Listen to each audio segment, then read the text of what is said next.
Hello दोस्त, कैसे हैं आप लोग। जैसा कि आपको क्लियर हो पा रहा है, चैनल मेरा ये है। आज कुछ अलग कर रहे हैं। क्लास 10th का है ये, चैप्टर 8 है, इंट्रोडक्शन ऑफ ट्रिग्नोमेट्री, मतलब त्रिकोणमिति का परिचय। तो पहले हम आपको ये बता देना चाहते हैं कि ये जो वीडियो है वो चाहे यूपी बोर्ड हो या सीबीएसई बोर्ड हो, दोनों के लिए क्या होगा, समान रूप से उपयोगी होगा। और काफ़ी महत्वपूर्ण चैप्टर है ये।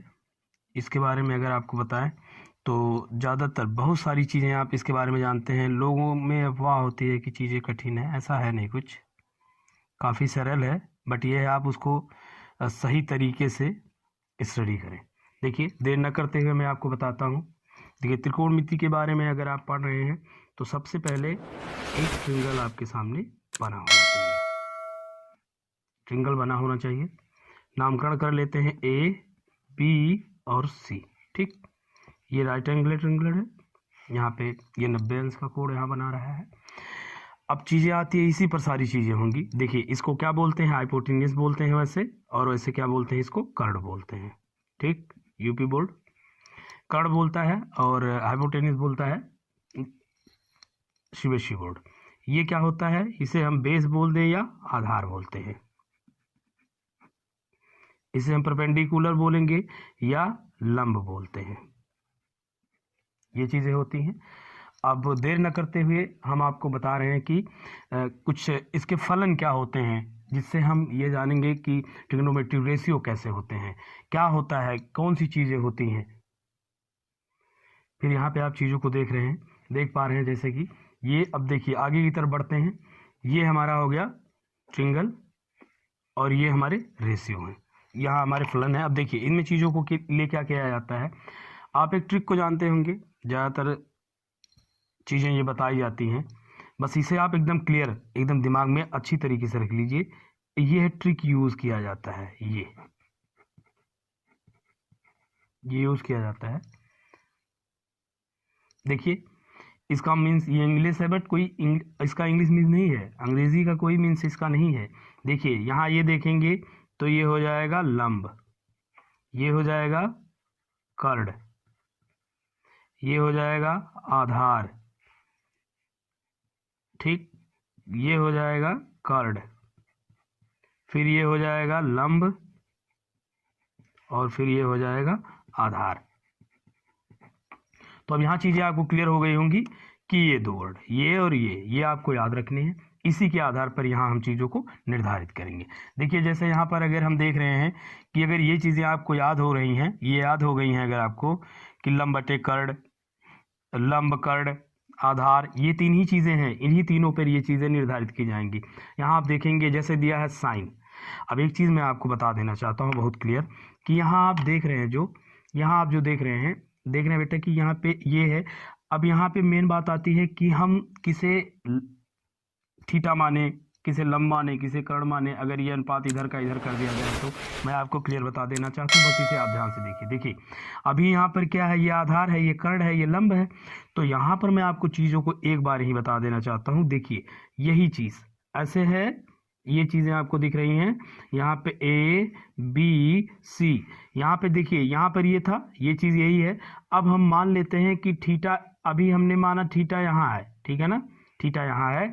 तो क्या हो गया, थीटा के सामने की भुजा क्या होती है, वो परपेंडिकुलर या लंब होती है। और जो राइट या जो मध्य होता है या राइट एंगल जो होता है, उसके फ्रंट की साइड क्या होती है, हाइपोटेन्यूस और कर्ड होती है। अब बात करें कि सर थीटा यहाँ आ गया, ठीक, अब यहाँ थीटा आ जाता, तो हमने वही बताया, आपको याद रखना है कि जो थीटा होगा, थीटा के फ्रंट की भुजा क्या होगी, उसे हम देखेंगे वो क्या होगा, लंब होगा। ये लंब हो जाएगा हमारा, ये क्या हो जाएगा हमारा, लंब हो जाएगा। और फिर आप ध्यान रखें कि ये जो राइट एंगल है, इसके सामने की भुजा क्या होगी, ये कर्ड होगी, ठीक है ना। अब फिर ये हमारा क्या हो जाएगा, ये हमारा आधार हो जाएगा। ये आधार कब होगा, जब थीटा यहाँ होगा, और ये आधार कब होगा, जब थीटा यहाँ होगा। क्लियर, ये चीज़ स्पष्ट है। अब देखिए, यहाँ पे हम आपको बता रहे हैं सेम इसी चीज़ों को यहाँ हम इम्प्लीमेंट कर रहे हैं। देखिए, जैसे लिखा है साइन, यहाँ पे लिखेंगे साइन थीटा। साइन थीटा बराबर क्या होता है, लंब बटे कर्ण। ठीक, लंब बटे कर्ण को हम क्या लिख सकते हैं, यहाँ हम लिख सकते हैं परपेंडिकुलर अपान हाइपोटेनियस।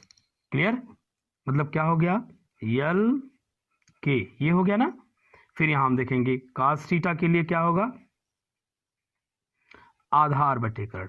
क्या होगा, आधार बटे कर्ण, मतलब क्या होगा, यहां हम देखें आधार बटे कर्ण, ये हो गया। अब देखिए यहां टेन थीटा के लिए क्या होगा, यहां होता है लंब बटे आधार। ठीक, मतलब क्या होगा, यल अपान ए, ये हो गया। अब देखिए कॉट थीटा में क्या होता है, ये चीजें क्या होती हैं, पलट जाती हैं। फिर यहां हम देखेंगे, देखिए ये चीजें हो जाती हैं। फिर कॉट थीटा बराबर अगर हम देखते हैं तो इसे लिखेंगे आधार बटे लंब, मतलब ए अपान एल। यहीं से चीजें क्या हो रही हैं, पलट रही हैं। सेक थीटा के लिए क्या हम लेते हैं, सर कर्ण लेंगे और इसके बटे क्या लिखेंगे, आधार, मतलब के अपान ए। यहाँ अब आप हमको यहाँ कॉसेक थीटा आ रहा है, इसको बताएंगे। देखिए यहाँ क्या होगा, कर्ण बटे लंब होगा। क्या होगा, कर्ण बटे लंब होगा। सीधे हम क्या लिख सकते हैं कि कर्ण बटे लंब के अपान एल। अब यहाँ ज़्यादातर चीज़ें आपको क्लियर हो गई होंगी। देखिए बस आपको ये अगर याद है, ये चीज़ें अगर आपको याद हैं, ये चीज़ें आपको क्लियर हैं, तो आप चीज़ों को लिख सकते हैं। यहाँ एक चीज़ याद रखिएगा कि अगर यहाँ पर थीटा आ रहा है तो लंब ये होगा, अगर थीटा यहाँ आ रहा है तो लंब ये होगा, यहाँ थीटा आधार ये होगा, यहाँ थीटा आधार ये होगा। कर्ण क्या होगी, हमेशा बड़ी भुजा होती है, इतना याद रखिएगा। कर्ण क्या होती है, हमेशा बड़ी भुजा होती है। फिर अब अगर ये चीज़ें क्लियर हो जाती हैं, ये अगर क्लियर है, ये क्लियर है, तो फिर बात क्या आती है, यहाँ कुछ त्रिकोणमितीय अनुपात होते हैं। बहुत ही आसानी के साथ मैं आपको बता दे रहा हूँ, बस चीज़ों को थोड़ा सा आपको रिमाइंड करना है। देखिए अब यहाँ अनुपात को कहीं आपको जाना नहीं, बस चीज़ें यहीं मैं आपको सारी की सारी चीज़ें मैं आपको अनुपात में बता देता हूँ, किसका क्या अनुपात है। देखिए जैसे यहाँ आप देख रहे हैं, यहाँ साइन का लंब बटे कर्ण है और काशिक का कर्ण बटे लंब है, तो ये चीज़ें क्या होंगी, इसकी अपोजिट होंगी। अब यहाँ पर एक रेशियो आपके सामने आ जाएगा। पहला यहाँ एक रेशियो क्या आ जाएगा, वो रेशियो होगा बेटा जी जिसको हम बोलेंगे साइन थीटा इक्वल 1 अपान कॉसेक थीटा। ये कॉसेक थीटा क्या होता है, कॉसेक क्या होता है, साइन का उल्टा होता है। या यहाँ हम लिख सकते हैं कि कॉसेक थीटा इक्वल 1 अपान साइन थीटा। ये एक रेशियो आपका कंप्लीट हो जाता है। ये क्या है, एक रेशियो है आपका। फिर दूसरा सेम चीज, सेम इसी में आप देखेंगे दूसरा यहीं पर है। वो दूसरा क्या है, यहाँ हम देखेंगे कि जो काश है, ये काश क्या है, इस सेक का अपोजिट है। काश क्या है, इस सेक का अपोजिट है ना। तो यहाँ जैसे देख पा रहे हैं आप, काश सेक का अपोजिट है आधार बटे कर्ण, यहाँ कर्ण बटे आधार है। तो इस चीज को हम यहाँ क्या लिख सकते हैं सीधे, कि जो cos थीटा होगा वो 1 अपान सेक थीटा होगा। क्लियर, इतना स्पष्ट है। तो उसके बाद यहां हम लिख सकते हैं कि जो सेक थीटा होगा वो 1 अपान cos थीटा होगा। ये क्लियर हो पा रहा है आपको ना, बहुत ही आसान है, बड़ी आसानी के साथ आप चीजों को कर सकते हैं। फिर यहाँ पर अब देख रहे हैं यही बच ही रहा, वैसे भी मिला सकते हैं, लंब बटे आधार, यहाँ आधार बटे लंब। तो tan क्या होगा, काट का क्या होगा, अपोजिट होगा। tan काट का अपोजिट होगा। तो यहाँ हम लिख सकते हैं क्या, कि जो tan थीटा होगा 1 अपान कॉट थीटा होगा, या जो कॉट थीटा होगा ये क्या होगा, 1 अपान tan थीटा होगा। क्लियर, ये एक रेशियो आपको क्लियर हो गया होगा। ये रेशियो क्लियर है, एक दूसरे के अपोजिट है ये, अर्थात कहीं सेक हो तो 1 अपान कास लिख सकते हैं और कहीं कास हो तो 1 अपान सेक में हम इसे परिवर्तित कर सकते हैं। तो ये चीजें क्लियर बेटा जी। यहाँ देखिए ये एक दूसरे के अपोजिट है, एक दूसरे के अपोजिट है, एक दूसरे के अपोजिट है। यहाँ साइन कॉसेक के है, कॉस सेक के है, टेन कॉट के है। देखिए इसी चीज पर मैं आपको एक चीज बताना चाहता हूँ बेटा जी। देखिए एक नया, ये तीनों चीजें आपको क्लियर रहनी चाहिए। अब यहाँ पे हम देखेंगे, हम लिख सकते हैं क्या, कि जो साइन थीटा होगा अपान कॉस थीटा होगा, इसके बराबर हम टेन थीटा लिख सकते हैं। कैसे, देख सकते हैं, आप चेक कर सकते हैं। साइन का क्या होता है सर, लंब बटे कर्ण होता है, ठीक। कास का क्या होता है, अब देखिए कास के, अगर हम कास की बात करते हैं सर, कास का क्या होता है सर, जो आधार होता है उसके बटे कर्ण होता है, ठीक। अब अगर देखिए यहाँ देख पा रहे हैं तो चीज़ों को मैं आपको दिखाऊं कि कर्ण कर्ण से कट जाता है, बच क्या रहा है, लंब बटे आधार, सॉरी लंब बटे आधार, यल अपान ए, यही तो बच रहा है। आप देख रहे हैं लंब बटे आधार बच रहा है, तो tan तो यही है ना, लंब बटे आधार। ये चीज़ें आपकी यहाँ क्लियर हो जाती हैं।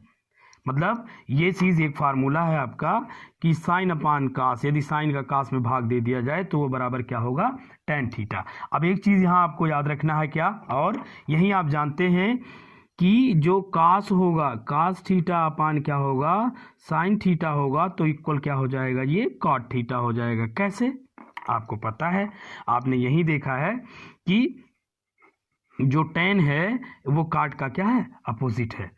tan क्या है, काट का, जो काट है वो tan का क्या है, अपोजिट है। तो सेम चीजें वही हो रही है ना। देखिए यहाँ आप देख रहे हैं लंब बटे आधार, और यहाँ क्या है, आधार बटे लंब, लंब बटे आधार, आधार बटे लंब, अर्थात जो ये tan है वो काट का क्या है, अपोजिट है। अब यहाँ पर ये आपको चीजें क्लियर हो जाती हैं। अब इतना क्लियर रखिएगा कि जो आपका एक्सरसाइज नंबर फर्स्ट है,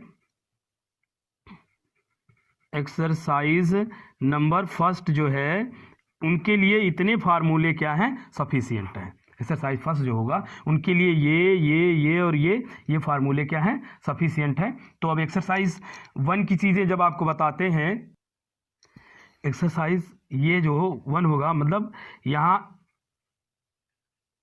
8A जो होगा, या ए वाला जो होगा, पहले एक्सरसाइज 8 का जो पहला एक्सरसाइज होगा इसका, वो क्या होगा, उसके लिए ये फार्मूले पर्याप्त हैं।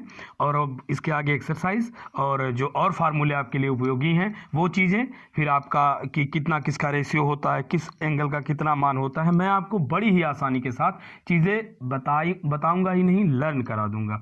इसके लिए आप एकदम निश्चिंत रहिएगा।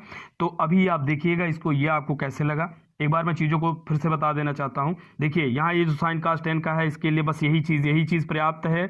अगर ये आपको याद है तो सारी समस्या खत्म, ये चीज़ याद है तो सारी समस्या आपकी खत्म है ना। यहाँ क्या होगा, लंब आधार लंब, यहाँ कर्ण कर्ण और आधार, पहले 3 अनुपात में, इन तीनों अनुपात में हम इसको लेते हैं और इस नीचे वाले तीनों अनुपात में इसको पलट देते हैं। इसी चीज़ों को हम क्या कर देते हैं, पलट देते हैं। Okay, thanks, bye, take care. आगे आपको ये वीडियो प्रोवाइड कराया जाएगा, ये जो एक्सरसाइज वाइज प्रोवाइड कराया जाएगा, जो भी फार्मूले हैं वो आपको प्रोवाइड कराया जाएगा, सारी चीज़ें सोल्यूशन दी जाएंगी। बट आप इसे देखें और ज़रूर बताएं कि आपको वीडियो कैसी लगी। Okay, bye.